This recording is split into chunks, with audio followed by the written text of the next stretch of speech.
కాంగ్రెస్ అధికారంలోకొచ్చిన వారం రోజుల్లోనే మంత్రి పొంగులేటి కొడుకు కబ్జాలు చేయడం మొదలుపెట్టాడు. నాదర్గుల్ భూముల్లో మంత్రి పొంగులేటి శ్రీనివాస్రెడ్డి కొడుకు ఫెన్సింగ్ వేసి కబ్జా చేశాడు.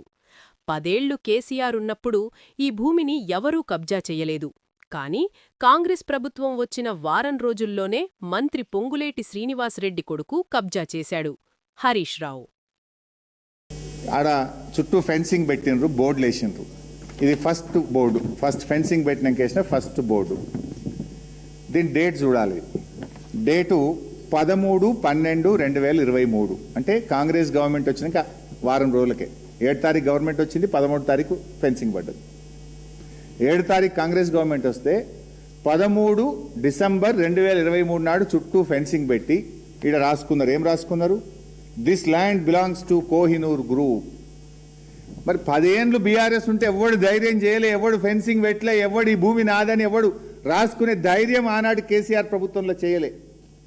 కాంగ్రెస్ వచ్చిన వారంకే ఫెన్సింగ్ పెట్టినరు. This land belongs to Kohinoor group అని చెప్పి బోర్డు పెట్టినరు. ఇది 13 డిసెంబర్ 2023.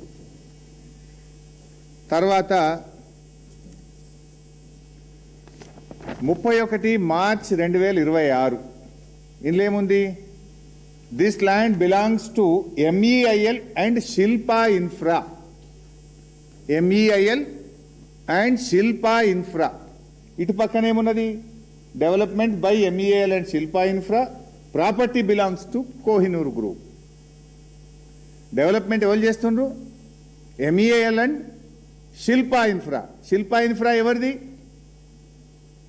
శిల్పా ఇన్ఫ్రా ఎవరిది? పొంగులేటి శ్రీనివాసరెడ్డి కొడుకుది. శిల్పా ఇన్ఫ్రా ఎవరిది? రాష్ట్ర రెవెన్యూ మంత్రి పొంగులేటి శ్రీనివాసరెడ్డి కొడుకు గారు డైరెక్టర్గా ఉన్న కంపెనీ.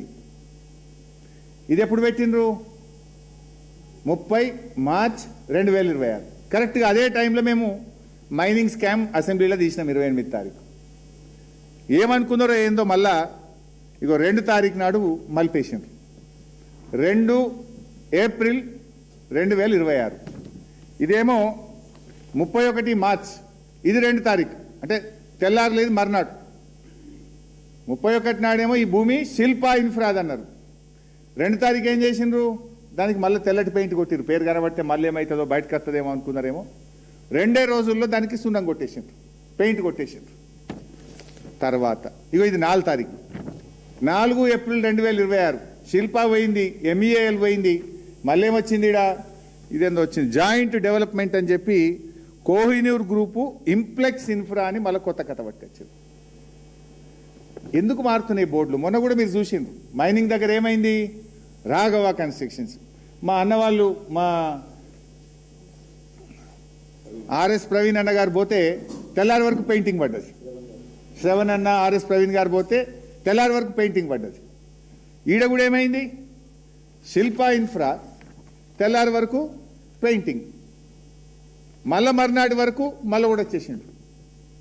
ఈ చిత్ర విచిత్రాలు వెనుక అర్థమైతలేదా ఎవరున్నారు? తర్వాత ఇక శిల్పా సంగతి నేను ఎక్కడ ఒట్టిగా మాట్లాడట్లేదు. ఇప్పుడు ఏమన్నారు? శిల్పా ఇన్ఫాటెక్ అని రాసింది ఇక్కడ. శిల్పా ఇన్ఫ్రా అని రాసింది ఇక్కడ. ఇది మేము అందులోకి పోయినాం. ఏది ఆ కంపెనీ యాక్ట్లో పోయి ప్రింట్అవుట్ తీసినాం. ఇది Shilpa infra limited. Shilpa infra limited. ఇందులో ఎవరు డైరెక్టర్లుగా ఉన్నారు? శిల్పా ఇన్ఫ్రా లిమిటెడ్లో ఎవరు డైరెక్టర్లుగా ఉన్నారు చూస్తే సింగిరెడ్డి రమాదేవి, సింగిరెడ్డి చంద్రమోహన్ రెడ్డి రాస్తూ కింద 3వ డైరెక్టరు శిల్పా రాఘవ వెంచర్స్. ఇద్దరేమో పేర్లు ఉన్నాయి. 3వదేమో శిల్పా రాఘవ వెంచర్స్. ఇది 3వది. ఈ శిల్పా ఇన్ఫ్రాలో ఎవరు పార్ట్నర్లు, ఎవరు డైరెక్టర్లు అంటే సింగిరెడ్డి రమాదేవి, సింగిరెడ్డి చంద్రమోహన్ రెడ్డి, అదేవిధంగా Shilpa Raghava ventures LLP. Shilpa Raghava ventures LLP కూడా ఒక డైరెక్టర్ ఈ కంపెనీలో. దెన్ మేము శిల్పా రాఘవ LLPకి పోయినాం. ఇది శిల్పా రాఘవ LLP. దీంట్లో ఎవరు డైరెక్టర్లు అని ప్రింట్అవుట్ తీసినాం. అది అందరికీ యాక్సెసిబుల్. ఇది ఎవరైనా వెళ్ళి ఓపెన్గా చూసుకోవచ్చు, ఇందులో సీక్రెట్ ఏం లేదు. శిల్పా రాఘవ LLPకి పోయి దీంట్లో ఎవరు డైరెక్టర్లు అని తీసినాం. దీంట్లో తీస్తే ఎవరు వెళ్ళినరు అంటే పొంగులేటి హర్షారెడ్డి, పొంగులేటి లోహిత్ రెడ్డి, పొంగులేటి సప్నీ రెడ్డి డైరెక్టర్. ఇంక ఇప్పుడు ఏమర్థమైంది? ఈ భూములకి ఎవరున్నారు? శిల్పా ఇన్ఫ్రా అంటే పొంగులేటి కుటుంబ సభ్యులు ఈ నాదర్గుల్ భూముల వెనుక ఉన్నారని స్పష్టంగా బట్టబయలైపోయింది. రెండవది, ఇందులో కామన్ డైరెక్టర్ ఉన్నారు. మళ్ళా ఒక 2 పేర్లు, ఏవి? సింగిరెడ్డి చంద్రమోహన్ రెడ్డి, సింగిరెడ్డి రమాదేవి అనే 2 పేర్లు అందులో ఉన్నాయి, ఇంట్లో కూడా ఉన్నాయి. అంటే దీన్ని బట్టి ఏమర్థమవుతుంది ఈ భూముల వెనుక? అందుకే ఆర్డీఓ ఎందుకు కొట్టేస్తలేడు, హైడ్రా ఎందుకు స్పందిస్తలేదు అంటే, రెవెన్యూ మంత్రి కుటుంబ సభ్యులే ఈ భూముల వెనుకున్నాక ఆర్డీఓ కదులుతాడా? రెవెన్యూ మంత్రి కుటుంబ సభ్యులే ఉన్నాక ఇక పోలీసు వాళ్ళు, ఇప్పుడు అమ్మ చెప్పింది ఏమన్నది, మన కౌసల్య ఏమన్నది? కౌసల్య కానీ మమత కానీ పోలీసు వాళ్ళు వచ్చి మమ్మల్ని బెదిరిస్తుంది సార్, మా మీద కేసు పెడుతుంది సార్ అన్నారు. అంటే భూములు రక్షకులే భక్షకులు అయిపోయింది. రక్షించాల్సిన రక్షకులు కబ్జాదారుల పక్షపాతం వహిస్తున్నారు, కబ్జాదారులకు కొమ్ము కాస్తున్నారు.